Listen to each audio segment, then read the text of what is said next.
Cuando haya que lanzar la pólvora, el hombre lanzará la pólvora. Cuando haya que lanzar el libro, el hombre lanzará el libro. De la unión de la pólvora y el libro puede brotar la rosa más pura. Subiré al cielo, le pondré gatillo a la luna y desde arriba fusilaré al mundo, suavemente, para que esto cambie de una vez.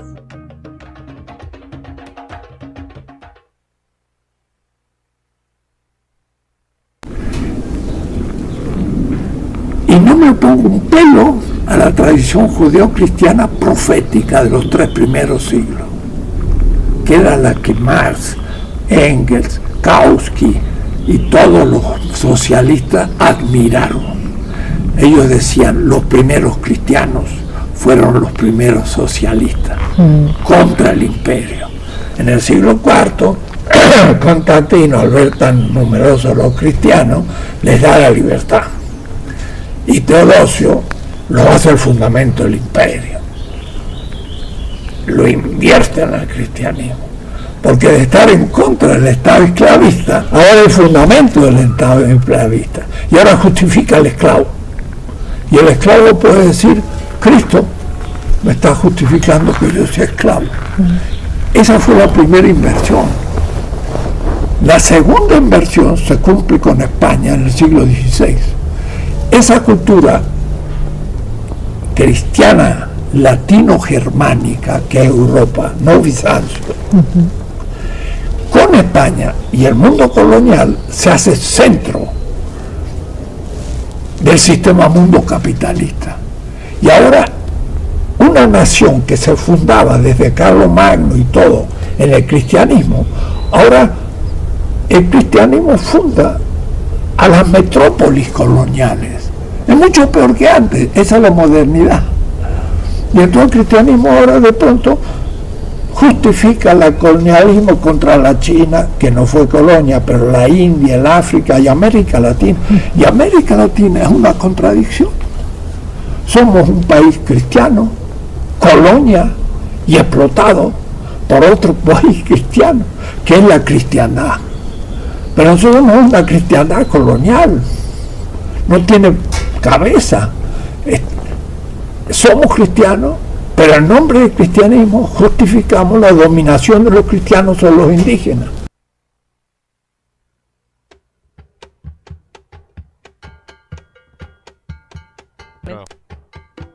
Bueno, arrancamos con el segmento editorial del programa 113. En este programa nos hemos adentrado en lo que es la religión y la espiritualidad, un tema que da para charlar largo y tendido. Sobre esto quería que pensemos un poquito sobre qué significa iglesia, ¿no? ¿Cuál es la etimología? Y iglesia viene del griego eklesia, la cual significa asamblea o convocación, convocatoria. Lo que nos puede retraer un poquito a la situación política de la asamblea, del debate, de la construcción a través del debate. Pero bueno, dentro de la iglesia, la historia de la iglesia se basa en el debate, digamos. Por eso hay tantas corrientes de la iglesia, tantas distintas personas que piensan distintas cosas dentro de la iglesia, digamos. Y dentro de la iglesia hay al menos 2 corrientes. Esto para que lo esquematicemos y después vamos a hablar un poquito del video que estuvimos viendo. Hay 2 corrientes. Una... Pero, espérate, perdón. ¿Hablamos de la iglesia alguna en específico la iglesia o la iglesia cristiana? La iglesia cristiana. Dentro de la iglesia cristiana hay 2 corrientes. Por un lado, la corriente institucional y por el otro, la corriente de los profetas.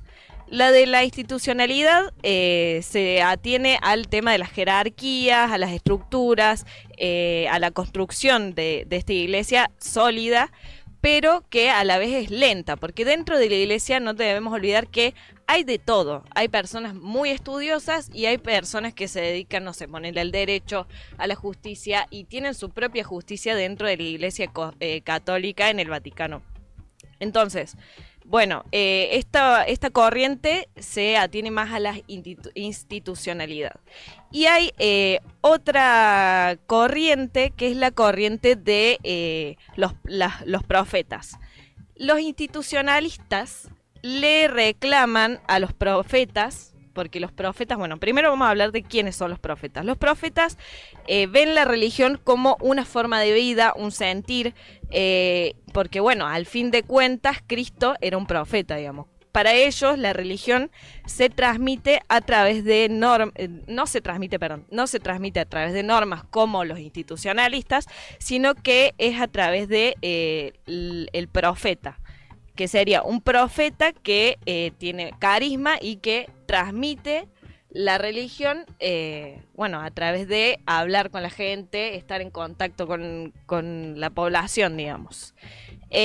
Muchos de estos profetas están totalmente en contra de los institucionalistas y hay ahí una lucha entre estas ambas partes, a la cual no se escucha mucho a los profetas, por lo tanto estos profetas generalmente terminan retirándose y excluyéndose y se van, no sé, a las montañas, siguen estando dentro de la iglesia, pero hacen como su propia garita y su propio espacio en el cual reinar, por así decirlo. Bueno, los institucionalistas le critican a los profetas que sin normas claras, el profeta, el que sería entre comillas profeta, puede terminar ajustando la religión a sus propios caprichos. O sea, yo digo de repente que, no sé, Jesús es mujer y entonces, porque a él le conviene, por ejemplo, entonces, bueno, eso, porque yo pensé eso y entonces como soy el profeta, yo pensé eso y no hay normas que digan que no, entonces listo, todo es así, va por este lado. Bueno. Digamos que, o sea, esos institucionalistas, entonces como que deslegitiman diciendo que son caprichos de los profetas las cosas que dicen, digamos. Claro. Y para los profetas es como no podés transmitir la religión solo a través de normas, digamos. Claro. No podemos estar dentro de todo normas, todo como protocolos, claro. La ropa se viste así, la cosa así, todo así tan estructurado. Son bueno, estructuras muy rígidas. Y esta es una disputa que se lidia dentro de la Iglesia Católica.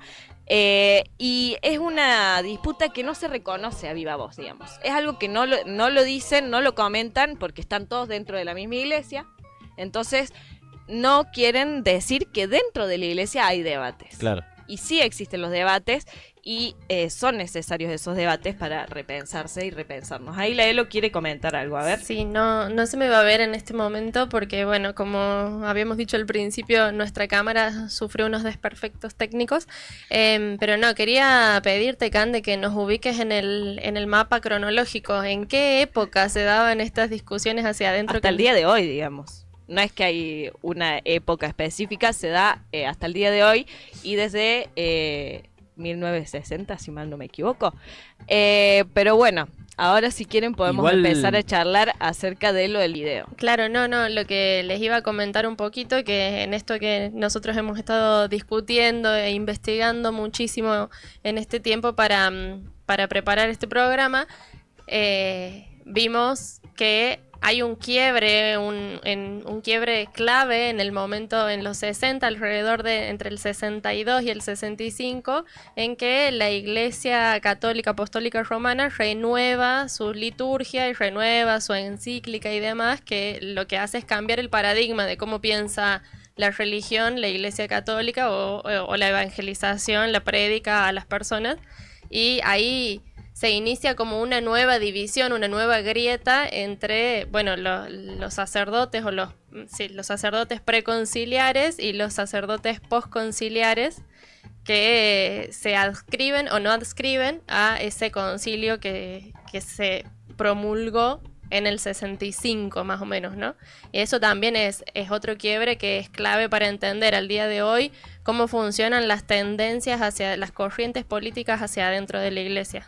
Sí, y también creo, o sea, esta pregunta que vos le hacías de en qué momento de la línea temporal nos ubicamos para esto, Me parece que no hay un momento específico. A ver, como la historia de la humanidad o de la sociedad, digamos, la iglesia siempre ha tenido un montón de quiebres y discusiones y que las discusiones a grandes rasgos, digamos, siempre van entre el conservadurismo y una renovación, digamos, por así decirlo, una reforma dentro de la iglesia. O sea, esto ha sucedido a lo largo de la historia desde el año 1, digamos, desde en nuestros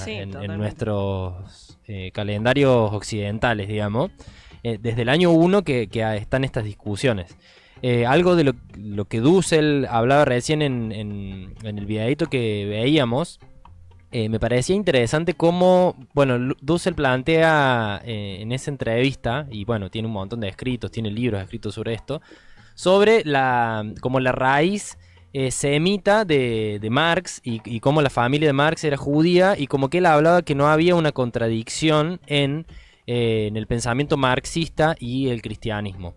Entonces, bueno, planteaba incluso, y eso es un poco lo que recortamos del videíto, que incluso los primeros marxistas, bueno, previos a la denominación de marxistas, pero digamos Marx, Engels, Los Kautsky, primeros socialistas. claro, no, estos teóricos, revolucionarios, no solo teóricos, sino pensadores y que llevaron a la práctica las ideas, hablaban de que los primeros socialistas habían sido los cristianos previos al siglo III, antes de que el Imperio Romano haga como religión oficial al cristianismo, ¿no? ¿Por qué? Porque eran antiimperialistas, digamos, ¿no? Porque renegaban de lo que el Imperio Romano les imponía y eran, bueno, y ahí como que estaban mucho más cerca de las palabras del Evangelio, digamos, ¿no? Después, a partir del siglo III en adelante, se hizo, y esto hablaba de la primera inversión, hablaba recién Dussel, que se hace esto se toma al catolicismo como la religión oficial, y ese es el argumento para el cual seguir masacrando pueblos ahora en nombre del cristianismo, que era lo mismo que estaba persiguiendo hacía 300 años, ¿no? Entonces, bueno, un poquito eso es lo que planteaba Dussel acá, y nosotros, bueno, hacemos un salto histórico porque podríamos estar hablando, o sea, y nosotros, sí, y no nosotros, o sea, podríamos llamar a un montón de personas que vengan a hablar del tema de la religión, que es mucho más amplio que el catolicismo, eso lo sabemos. Disculpen las personas que son de otra religión en este momento y que no estamos hablando de otras religiones.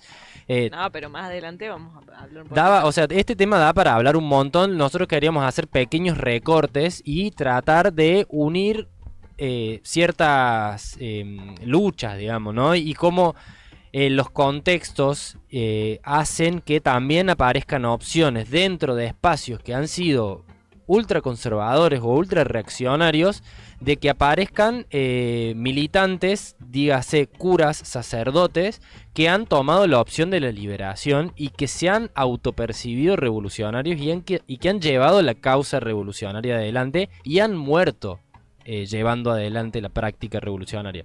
Entonces, bueno, nada, hacemos un salto enorme desde el siglo III hasta los 60, nos referimos al siglo XX, 1960 aproximadamente, en el que dentro de la cantidad de concilios que se han dado en la historia del catolicismo, se da este concilio y sale el Papa, ¿cuál era? León VI, ¿no?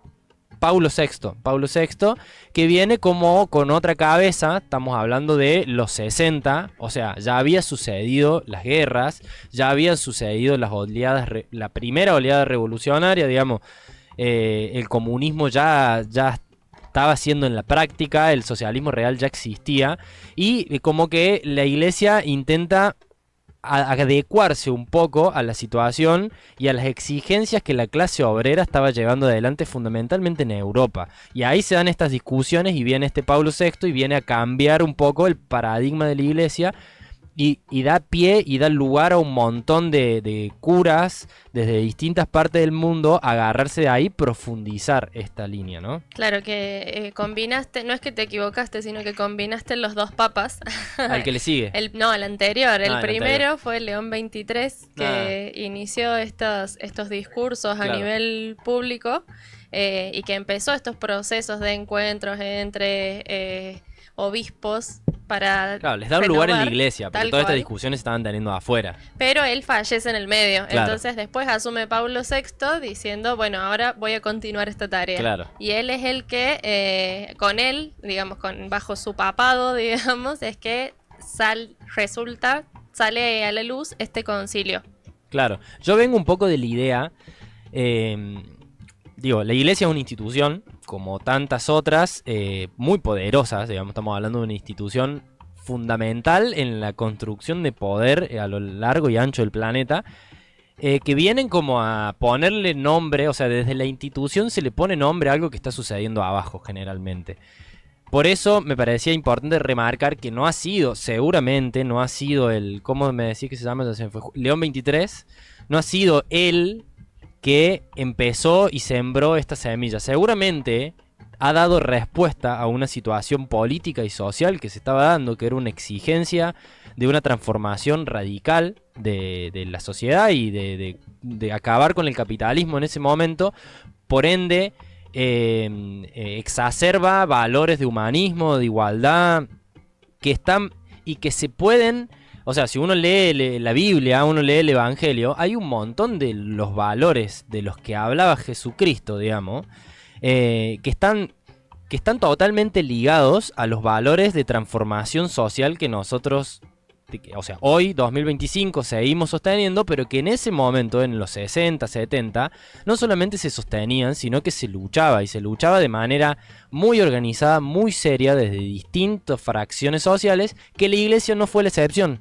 Y en América Latina ha habido un proceso muy interesante, estamos hablando de la teología de la liberación, de los curas tercermundistas, que desde las ideas revolucionarias empiezan a poner en tela de juicio un montón de esquemas muy rigurosos, muy, ¿cómo se dice?, estáticos que tiene la iglesia conservadora, y empiezan a luchar contra ellos, ¿no?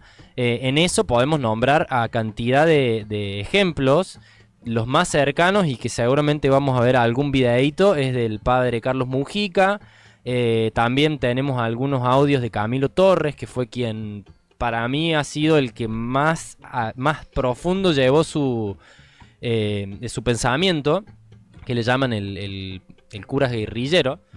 Pero bueno, hay cantidad y ha habido toda una corriente dentro de la iglesia que en ese momento optó por el camino de la liberación. Y en eso tuvo que pelearse a capa y espada, de hecho a muchos los echaron, pelearse a capa y espada con la institución iglesia, que justamente estaba tratando de conservar y era muy funcional a los poderes de turno, que por ende y fueron muy funcionales a la dictadura, y han perseguido, han asesinado compañeros, mismos gente de la iglesia que ha sido perseguida, ha sido asesinada por tener ideas revolucionarias, ¿no? Voy a hacer una fe de ratas, y es que no era León, era Juan. Era Juan como Juan vos. 23. Sí, León era otro. ¿Y el que le sigue, el sexto, cuál era? El séptimo.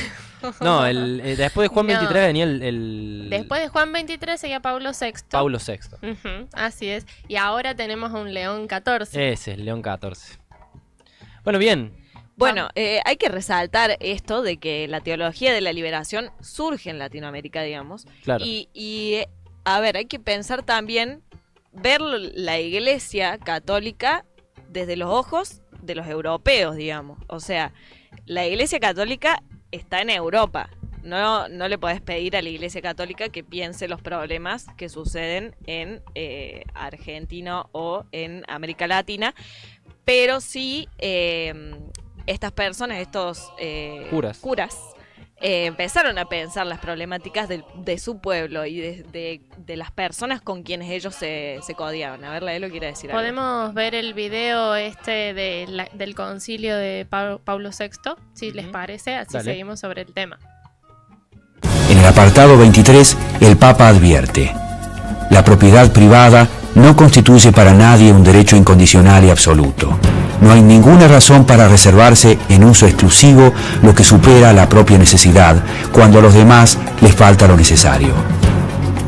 Movidos por el compromiso con los países pobres que transmite la encíclica de Paulo VI, 18 obispos de distintas naciones del tercer mundo se reúnen y publican un documento que conmociona nuevamente el ámbito católico. Conocido como el Manifiesto de los 18 Obispos, inspirado por el sacerdote brasileño Helder Câmara, este escrito condena duramente al imperialismo, habla de la necesidad de terminar con el capitalismo y hace una clara definición en favor de los pueblos pobres y de los pobres de los pueblos. La tarea de la Iglesia siempre debe ser la misma, debe ser fiel, seguir fielmente las enseñanzas de Jesucristo, que vino a evangelizar a todos los hombres, pero que siempre se movió porque Él era pobre desde los pobres. Por lo tanto, la misión de la Iglesia debe ser anunciar a todos los hombres que son hijos de Dios, que tienen que luchar por su dignidad de seres humanos. Por lo tanto, acompañar al pueblo en la lucha por la liberación nacional e interpelar a los ricos, a los poderosos. Bueno, ahí escuchamos unas palabras de Carlos Mujica, quien fue un referente de la teología de la liberación acá en Argentina. Me falta cortina. Está bajita. Y que fue asesinado, ¿no? Años después. Bueno, nada, es muy interesante también la historia de Carlos Mujica. Él fue,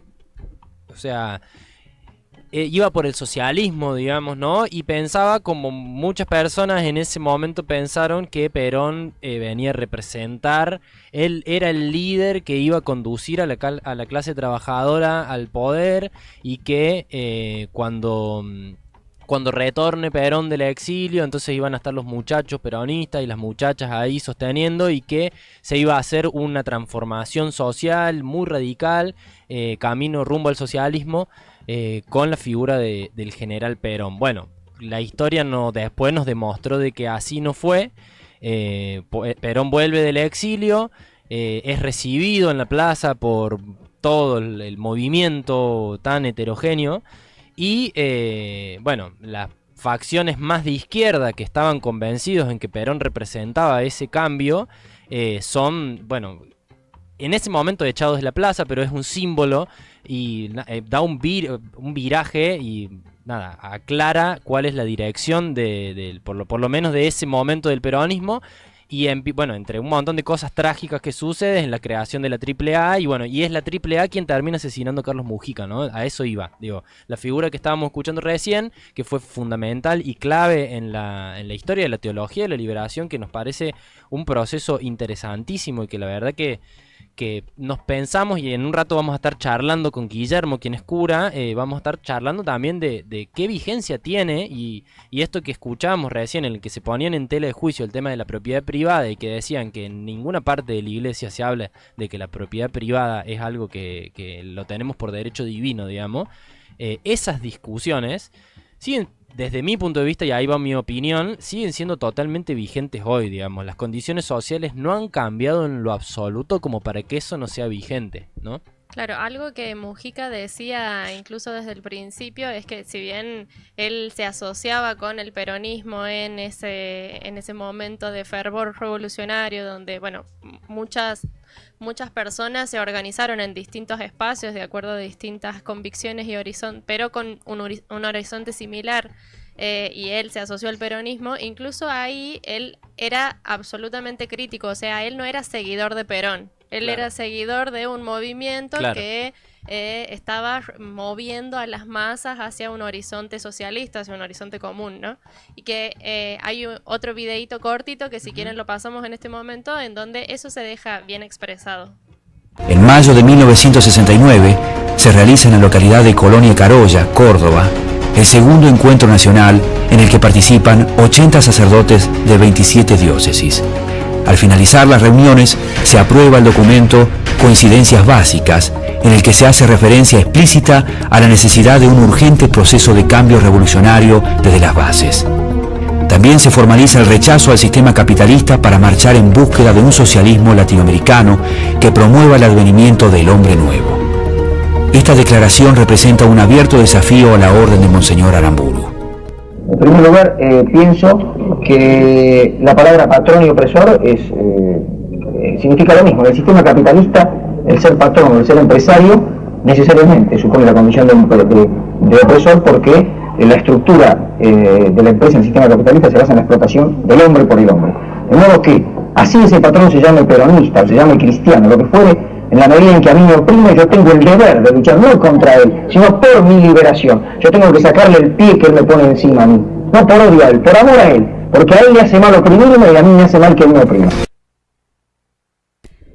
Bueno, yo quería agregar al respecto de esta cuestión de las riquezas y las ganancias y el dinero y el que se oponen a esa situación. También hay que ver que hay una contradicción también dentro de la iglesia. O sea, es cierto que no le podemos pedir peras al olmos, pero la iglesia y el Vaticano se formó y generó grandes ganancias gracias a el salmo, el dinero que la gente dejaba. El dinero que la gente dejaba en el diezmo, ahí está, me confundí. El diezmo, el dinero que la gente dejaba a la iglesia, digamos, porque también era como que supuestamente lavabas un poco tus pecados dejando dinero y aportando solidariamente a la causa, digamos. Entonces, bueno, se han hecho unos grandes capitales también en esa iglesia. Y bueno, podemos hablar un poquito de cómo la iglesia también aquí en Latinoamérica ha roto, destruido, desplazado a las otras religiones, digamos, a las religiones de los pueblos originarios que existían aquí a través de no sé la si le llamaría religiones, sino como creencias. Creencias o espiritualidad o no sé cómo le podemos decir, pero a las creencias y las cosmovisiones de los pueblos originarios se las destruyó totalmente cuando llegó la colonización aquí a América Latina, y ahí también se fueron formando, como que se licuó y se transformaron un poco en la religión, la iglesia así pura y dura como estaba la cristiana, se mezcló con otros símbolos que existían aquí y se transformó en lo que es hoy las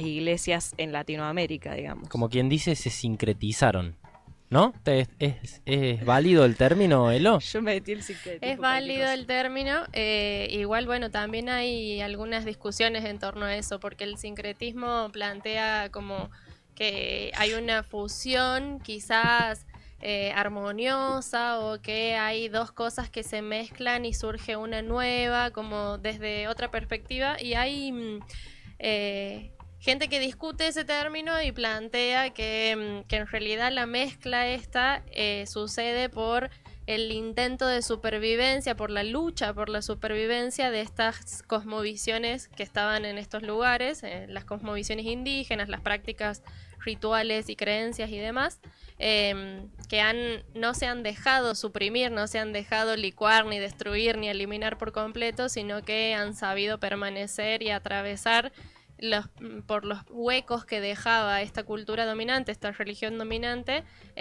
con algunos elementos en forma de esto que decía Lacan, de gestos, algunas figuras específicas o algunas prácticas rituales como ciertas fiestas y celebraciones.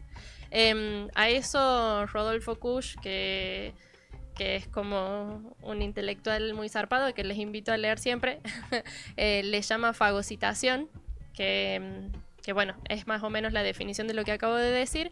Y también Silvia Rivera Cusicanqui le llama a esta presencia como en tensión al mismo tiempo coexistente, le llama algo cheje, que cheje significa lo jaspeado, lo que si lo ves desde lejos parece de un solo color, pero cuando vos te acercas en realidad son varios colores yuxtapuestos que no se terminan de fundir, pero que aparecen en tensión constante y están presentes en todas estas prácticas. Entonces, sí, las cosmovisiones de las comunidades de los Andes, de las comunidades guaraníes, de las comunidades en la Patagonia, han sobrevivido y siguen resistiendo en el medio de todas estas prácticas católicas e incluso hoy quizás podríamos decir evangélicas, con las formas en las que pueden, en que han encontrado las estrategias, ¿no? Claro, es que también hay que mencionar que los pueblos originarios en su cosmovisión no plantean el destruir al otro, sino plantean en abrazar y fusionar. Entonces, eso mismo es lo que sucedió con su forma y su cosmovisión, y también es una forma de resistencia de que sigan existiendo y que no sean totalmente destruidos y desaparecidos. Supervivencia, digamos. ¿no? Como eso.